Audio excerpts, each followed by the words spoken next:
Olá pessoal, tudo bem com vocês? Sejam todos bem-vindos a mais uma videoaula e hoje falaremos sobre as eras geológicas e a estrutura interna do planeta Terra. Bom pessoal, sabemos que o planeta surgiu há mais ou menos 4,6 a 5 bilhões de anos, através da teoria do Big Bang, a grande explosão cósmica. O planeta precisou de um tempo muito longo para se resfriar até que surgisse as primeiras formas de vida no planeta. Gente, analisando essa escala de tempo, nós temos o tempo geológico. Vamos fazer uma diferença, tá, do tempo geológico para o tempo humano. Enquanto no tempo humano nós medimos através dos anos, séculos, milênios e etc., o tempo geológico ele é medido em éons, que são as maiores unidades de medida, as eras geológicas e os períodos, tá? E é justamente esse tempo geológico que nós vamos tratar neste momento. As eras geológicas são divididas da seguinte forma: nós temos um período denominado antes da vida, um período em que não há vida concreta. Então essa época nós vamos chamar de pré-cambriano. O pré-cambriano está dividido em Radiano, o período da era Azoica, onde não vamos ter vida alguma, né, onde há ausência de vida. O Arqueano, que significa a vida arcaica ou primitiva, e o Proterozoico, né, que vai se caracterizar pela vida elementar. Nesse período, gente, aqui do pré-cambriano, podemos destacar aqui as formações dos oceanos, a formação das rochas mais antigas, os primeiros invertebrados, o surgimento dos seres vivos rudimentares, a formação da superfície terrestre, como também da própria Terra. É nesse período aqui em que há também o resfriamento, né, das formações rochosas. Os oceanos também vão se formar e vão surgir aí as primeiras formas de vida, né? Também vai a camada gasosa que envolve a Terra e o desenvolvimento aí de algumas bactérias lá nesse período pré-cambriano, tá? Ele é o período aí que antecede a fase cambriana. Na sequência, temos a era paleozoica, que vai ser dividida no cambriano, no ordoviciano, siluriano, devoniano, carbonífero e perniano.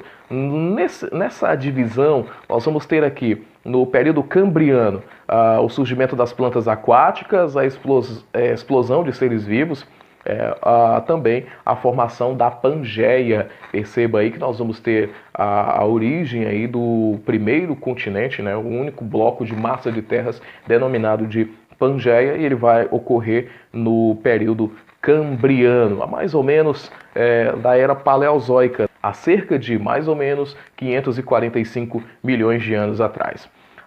O ordoviciano vai se caracterizar pelo surgimento dos primeiros vertebrados e também dos primeiros peixes. Aí nós vamos ter aqui o siluriano, com as primeiras plantas terrestres, o devoniano, onde vai surgir os anfíbios e plantas de pequeno porte.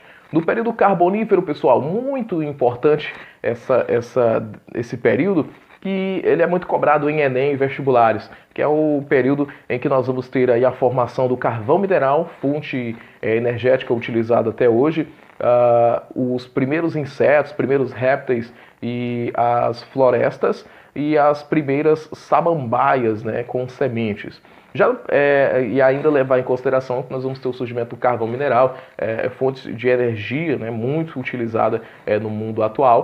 Ainda temos o Permiano, que são os primeiros répteis gigantes, tá? E aí nós vamos ter aí uma passagem desse período Permiano, que pertence à era paleozoica, para a era mesozoica. Gente, também muito importante em vestibulares, a era mesozoica, ela se configura pela origem dos répteis, tá, que habitaram o planeta Terra.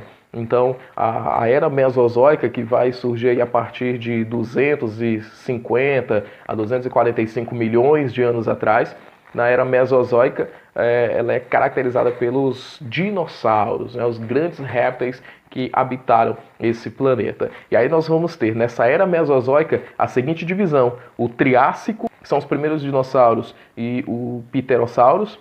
O Jurássico, que são os primeiros mamíferos e aves, ainda o domínio dos dinossauros, e a divisão da Pangeia, em Laurásia e Gondwana. Perceba aí, ó, que nós vamos ter olha como demorou, né? Do surgimento aí da Pangeia. Há 545 milhões de anos, nós vamos ter mais ou menos 208 milhões de anos, 210 milhões de anos, a separação da Laurásia e da Gondwana.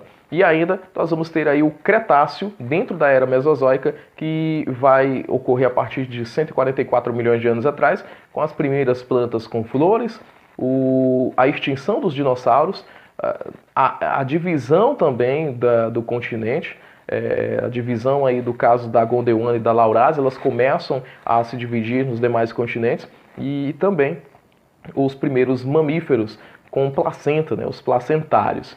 E aí nós vamos chegar na era geológica mais recente, que é a Era Cenozoica, conhecida aí pelos períodos terciário e quaternário, tá? Mas também aprofundando os conhecimentos, também ela é dividida aí no Paleógeno, no Neógeno e também quaternário, né? Lembrando que as principais características desse período geológico é justamente a formação das cadeias montanhosas, o desenvolvimento dos mamíferos e continentes e oceanos adquirem a forma atual, tá? E ainda, mais recente ainda, no período quaternário, nós vamos ter o surgimento aí dos seres humanos, o início da Era do Gelo e, claro, a expansão da civilização humana como marco principal. O surgimento também das formas de relevo mais recentes, principalmente aí as áreas sedimentares, né, que são formas de relevo mais recentes, tá? Então, perceba que nós vamos ter aí o ser humano, né, a escala geológica de tempo muito pequena, apenas na última fase de formação da Terra é que vai surgir os seres humanos. A estrutura interna da Terra, pessoal, ela é dividida, ela pode ser estudada sobre dois aspectos, que são a composição química e a composição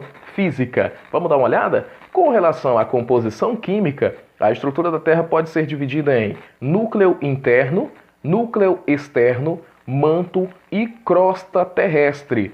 Tá? Já quanto à composição física, nós vamos ter o núcleo central, núcleo interno, mesosfera, atenosfera e litosfera. Resumindo rapidamente, pessoal, pouco se sabe sobre a estrutura interna do planeta Terra. As escavações, os estudos sobre o interior do planeta chegaram a apenas 13 quilômetros de profundidade, enquanto que o raio, né, da Terra, a distância do centro do planeta até a parte exterior, ela configura em cerca de 6.400 quilômetros. Então, mesmo com toda a infraestrutura de momento, ainda não foi possível se chegar a tão próximo do núcleo da Terra. Mas o que se conhece é que, quanto à composição química da Terra, nós vamos ter o núcleo interno, que é constituído de metais pesados, como o níquel, o ferro, e em função da temperatura e pressão interna, ela vai se manter sobre estado líquido, onde nós vamos ter aí a composição do núcleo interno. Temos o núcleo externo, que vai se manter líquido, segundo essa perspectiva, e origina o campo magnético da Terra. Ainda teremos o manto, que é o magma propriamente dito. O manto aí, né, o magma é formado aí pelo domínio de ferro, magnésio e silício, tá? E apresenta-se dividido em diversas camadas, com temperaturas que vão aí de 3 a 4 mil graus Celsius.